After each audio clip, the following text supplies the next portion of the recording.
Bonjour Hugo. Bonjour. Tu es un homme qui carbure au défi. On va parler des défis que tu te lances année après année. L'année dernière, tu attaquais ton premier ultramarathon dans le désert de l'Espagne. 120 km, 3 jours en autonomie complète. On est ici pour en parler, mais c'est surtout parler du prochain défi que tu attaques, fin novembre, cette fois-ci au Pérou. Et celui-là s'annonce assez costaud, n'est-ce pas? Oui.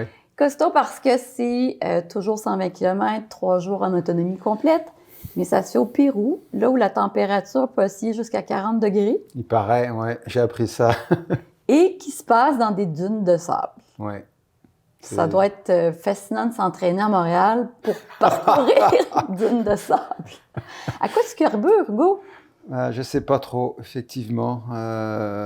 Je pense que ça nous oblige à avoir une discipline dans l'année, de s'entraîner, de se mettre en forme, de bien manger, de comprendre, d'apprendre sur l'entraînement, sur la nourriture. Et puis cette année, j'y colle une activité de financement. L'idée, c'est d'aller chercher 200 000 $ pour donner 4 bourses de 50 000 $ à des enfants qui n'auraient pas la chance seulement de penser à venir chez nous.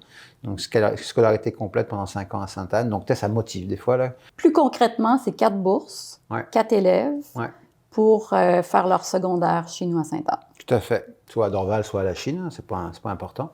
Mais derrière ça, c'est essayer de les sortir un peu de cette situation, des fois, qui est difficile. Donc, c'est peut-être la chance de changer de trajectoire ou pas. Mais si on est capable de faire la différence sur 1, 2 ou 3, 4 enfants, je dis, mon Dieu, on aura fait quelque chose de bien, au moins dans l'année, particulièrement pour cette problématique-là. Donc c'est ça. Au début, c'était 2 enfants.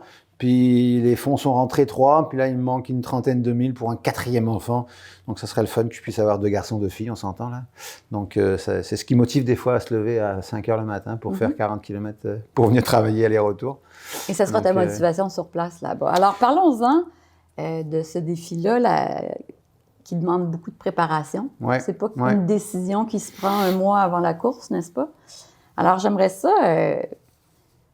je l'ai mentionné auparavant, en introduction, on n'a pas de dune ici, on a une vague à On a un l'année. Mont-Royal qui est pas loin de chez moi, qui m'aide, mais... Comment se passe la préparation? Est-ce que tu prends ça au sérieux? Est-ce que tu dois prendre ça au sérieux? Il faut prendre ça trop au sérieux, dans le sens, sinon, là-bas, tu passes ton temps à souffrir. Je l'ai vécu un peu l'année dernière, j'étais entraîné, mais pas suffisamment pour le type d'épreuve. Là, j'ai appris. Maintenant, c'est compliqué pour moi de trouver du temps pour m'entraîner. Puis je suis pas quelqu'un qui met tout de côté pour faire qu'une chose, hein, tu me connais. Donc une fois que tu as dit ça, il faudrait que je cours actuellement pratiquement une centaine de kilomètres dans la semaine, faire de la muscu, faire du yoga. Donc l'enjeu, il est là. Puis j'ai pas de programme d'entraînement vraiment, je sais ce qu'il faut faire à peu près. Puis, donc tu ne sais pas faire avec des professionnels? Non, j'ai pas envie de suivre un truc hyper... C'est pas moi, c'est pas mon style. Non, je sais ce qu'il faut manger, je fais attention à la bouffe. Tu me parles beaucoup de protéines. Ouais, j'ai beaucoup appris l'an dernier. L'an dernier, 2 fois, j'ai failli m'effondrer quand j'ai pas du tout changé mon alimentation. Puis quand tu fais ces genres d'épreuves, c'est comme demain, j'ai 40 km à faire, là, il faut que je m'ajuste au niveau de la nourriture, c'est clair. Ce que je faisais pas avant. Mais c'est trouver le temps. Donc là, ce que je fais maintenant, c'est je viens de temps en temps en courant au travail. Donc je fais 36 km dans la journée, donc ça aide. Toi, hier soir, musculation. Lundi, sautane dans la montagne. J'essaye mais je sais que c'est pas l'entraînement optimal. Mais je peux pas faire plus, et puis à un moment donné, je veux pas faire que ça non plus. Donc c'est ce qui rajoute au défi. Tu sais que t'es pas super préparé, même si t'es jamais préparé à ce genre de choses. Cette année, c'est des conditions qui vont être beaucoup plus difficiles que du sable, que de la dune, puis pas des dunes de 10 mètres, là. D'après ce que j'ai pu entendre, la deuxième journée, la grosse sortie de 60 km, il y a un départ sur 13 km de montée, là. Puis j'entendais des gens qui disent ça va jusqu'à 40 degrés. 13 km de montée, 40 degrés. N'oubliez pas, là, j'ai un sac qui fait presque 20 livres sur le dos, la nourriture, les fringues, le sac de couchage, le tapis de sol. Donc ça, t'es pas préparé. T'es pas préparé à ça. En tout cas, le corps, aucune idée comment il va réagir après 7, 8, 9, 10 heures de course. C'est des courses qui vont durer 16, 18 heures si je fais 60 km dans la journée. Donc, c'est de la peur, c'est de l'appréhension, c'est tout ça. Te retrouver avec toi-même en disant jusqu'où je vais accepter d'avoir mal. C'est le genre de choses que je sais pas vivre, je n'ai pas vécu. La résilience n'est pas forcément l'une de mes plus grandes qualités. Donc, une fois que j'ai dit ça, ben, c'est ça. Et puis, on n'a pas le choix. L'argent que j'ai récolté, il faut que j'y aille. C'est pour ça que je fais ça. Donc, c'est la motivation de dire. Mais je te cacherai pas que par rapport à les derniers, là, ça sera pas la même course du tout, là. Hugo qui a peur, c'est... Mais il faut, j'espère. C'est comment, c'est un Hugo qui a peur? C'est pas une posture qu'on est je sais pas trop. d'entendre? Ouais, non, puis c'est vrai, on a peur pour bien des choses, là. Mais là, c'est peur de se faire mal physiquement, c'est peur de ne pas y arriver, c'est peur de ne pas finir, c'est peur de se décevoir, c'est peur de décevoir les autres. Donc, je sais pas, j'y vais comme ça, je sais pas ce qui va se passer. Je parle toujours de la deuxième journée, parce que la première, c'est 30 km, tu dis c'est gérable, puis cette année, je vais partir doucement, je ferai pas la même erreur que l'an dernier, mais la deuxième journée va être... Et puis, facteur supplémentaire, c'est qu'il y a une région où il y a du vent. Il peut y avoir 30, 40, 50 km/h de vent. Donc, tu mets dune, vent, sable, chaleur, poids sur le dos, avec des nuits qui font 4-5 heures, avec tu manges de la bouffe lyophilisée. Toi, ça fait un beau petit combo pour te dire, celui qui arrive là en disant, moi, j'ai pas peur. Il y a des pros, on s'entend, il y a des pros qui sont là, il y a des spécialistes, ils ne font que ça. Donc, je suis pas dans cette situation-là. Mais par contre, quand tu regardes des paysages, c'est ça qui te motive aussi, là.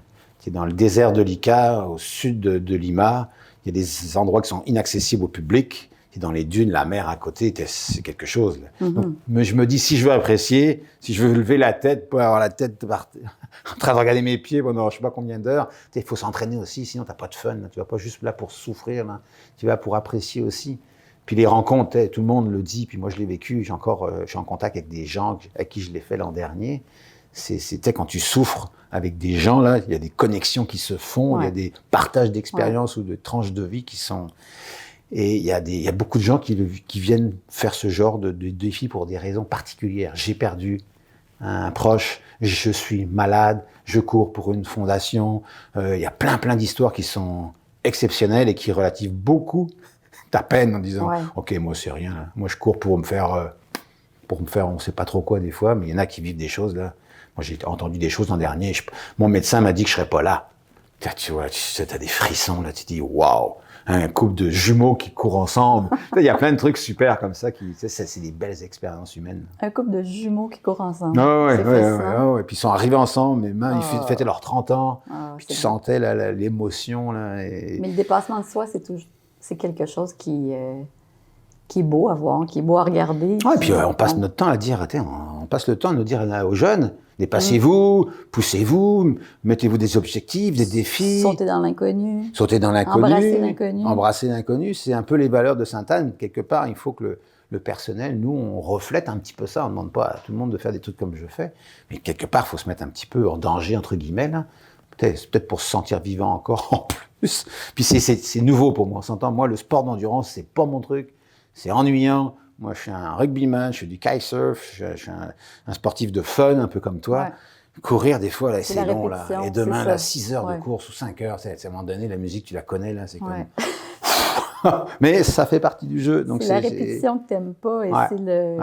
Statu quo, répétition, moi, j'aime pas ça, là. Puis ce sport-là, c'est pas mal ça. Je peux pas... je comprends totalement. C'est pour la raison principale pour laquelle je ne fais pas ça. Mais on parle pas de moi ici. Est-ce que ça t'arrive quand même, la dernière année, quand tu étais allé en Espagne, tu prenais ça moyennement au sérieux, tu t'es rendu compte sur place que tu aurais pu être meilleur, mais aussi pour toi, dans le fond, pas tant au niveau de la performance, mais d'en ressortir moins tout croche physiquement, mais mentalement également. Est-ce que depuis que tu as décidé de faire ce défi, celui-ci, tu as eu des moments où tu t'es dit « je vais lâcher, là, c'est pas possible ». Je dirais que j'ai eu un coup de mou quand j'ai écouté un podcast de 2 filles qui avaient fait ce que je m'en vais faire dans un mois.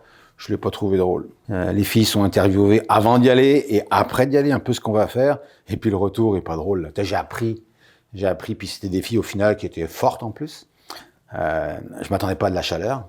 Je pensais qu'il fait chaud, mais des 25. Non, elle dit ça peut monter dans la journée jusqu'à 40 degrés. Tu sais ce que c'est 40 degrés? Elle me parle, le vent colle sur la crème solaire parce qu'il faut la chaleur, les gens qui abandonnent les pieds, exploser. L'enjeu, c'est les pieds. Moi, j'avais pas eu de souci la dernière fois. Des cloques, des ampoules. 80% des gens qui arrivent, ils partent à l'infirmerie. Là, puis le lendemain, tu bandes et tu repars. Là, j'ai trouvé ça, j'ai dit ouf. Et puis, c'est trouver le temps. c'est pas facile de trouver le temps de faire tout ça. Donc, c'est ça. C'est ça. Donc, il y a des jours, je me dis, mais qu'est-ce que je fais là? Et puis, peut-être que quand je vais y être, je veux dire, mais j'ai vraiment pas pris une bonne décision. Puis, un mois après, en disant, ah, c'était le fun, peut-être qu'on pourrait y retourner. C'est un peu ce qui se passe là. Et ce genre d'expérience-là, on a parlé de dépassement de soi, mais on fait ça aussi pour apprendre des choses sur soi. Peut-être pas dans ton cas, mais clairement, tu as appris quelque chose de ton expérience en Espagne. Qu'est-ce que tu as appris? Bah, on a appris déjà, j'ai appris des choses, on s'entend, l'entraînement, le physiologique, etc. La nourriture, ça, je trouve ça important. Prendre soin de soi, prendre soin d'un équilibre de vie. Après, c'est apprendre l'humilité, apprendre à respecter la nature. Ce qui n'est pas nécessairement ta plus grande... Pardon? Comment ça? Non, mais c'est des choses auxquelles, moi je parle beaucoup d'audace. L'audace, moi j'aime bien la définition, c'est l'intelligence du risque. Puis là, l'intelligence du risque, je ne sais pas si c'est de l'audace ou la dernière fois, je savais que je pouvais le faire assez rapidement, mais là où je m'en vais, je ne sais pas ce que ça va donner. Et pour moi, c'est nouveau, ça. Je ne sais pas si je vais réussir. Alors que souvent, quand je me lance dans des défis, dans des gros projets, quelque part, je dis, ça va passer. Et dans le doute, je ne le fais pas. Mais là, je ne sais pas si ça va être réalisable. Donc pour moi, c'est quelque chose de nouveau. Très je pense qu'il n'y a pas d'âge à se mettre dans des situations comme ça. Non, ça, c'est intéressant aussi. L'âge n'est pas un frein. Non, surtout pas, là. Il faut surtout pas, parce que, non, je veux rien savoir de l'âge, puis quelque part, il y a peut-être un petit peu ça aussi, repousser en disant, hey, je suis aussi en forme qu'il y a 20 ans, encore plus en forme qu'il y a 20 ans, parce qu'on se met plus en forme. Et puis, quelque part, je m'aperçois que ça génère de l'énergie autour de soi. Mm-hmm. J'ai des gens, là, comme déjà, on s'est inscrit avec les collègues, on est 5-6 au marathon de l'année prochaine. Et tu vois qu'il y a des gens qui se mettent ça crée quelque chose autour de toi. On appelle ça de l'affiliation. Voilà, et ça crée ça, puis je trouve ça super, puis comment tu fais? Puis il y en a qui se mettent à courir, il y en a qui hey, je me suis mis à courir, j'ai pensé à toi. Donc je trouve ça super que quelque part ça puisse influencer positivement les gens à prendre soin de leur santé, c'est ça le but. Là. C'est pas faire des ultras, là, parce que pas certain que ce soit super pour la santé à long terme, mais ça c'est le fun de voir ça. Là, on va se reparler à ton retour. Dans notre... Bon, on va revenir. Hein, oui. Hein, je vais revenir. Voir dans quel état tu reviens. Donc, si on résume, 4 bourses d'études pour nos futurs élèves. Est-ce que c'est la prochaine rentrée 2026? Oui, j'aimerais ça. Oui. Donc, c'est pour ça que je demande aux gens, il me manque 30 000 $, faites quelque chose. Je veux mon 4e enfant, entre guillemets, là. Donc, c'est 4 bourses pour la rentrée prochaine, donc pour les accompagner. Donc, c'est tout frais payé, là. L'enfant, là, il n'a pas fait les visites de Sainte-Anne. Il n'est pas venu aux portes ouvertes. Non, parce qu'il sait très bien, il pense même pas. Donc, c'est pas un enfant qui est venu chez nous, là. Il faut que j'aille le chercher, il faut qu'on aille le chercher, le sélectionner, pour le rentrer chez nous l'année prochaine. Ne paye pas un crayon. L'objectif, là, c'est 10 000 $ par année. C'est beaucoup plus que les frais de scolarité chez nous. Donc, on prend en charge les frais particuliers, les uniformes et tout ce que tu veux, là. Tiens, on les prend vraiment en main, là. Merci, Hugo. De va faire la différence dans la future trajectoire de 4 jeunes. Merci aux donateurs. Présents. Vraiment. Il y en a beaucoup, là, puis il y a du personnel, il y a des gens, tu sais, il n'y a pas de petits dons. Puis c'est ça, il reste un mois pour aller encore chercher un bon montant, donc j'espère que ça va générer des dons. Merci à l'avance, à vous tous et toutes. Donc, prochain rendez-vous à ton retour? En décembre, oui. Bonne course. Merci.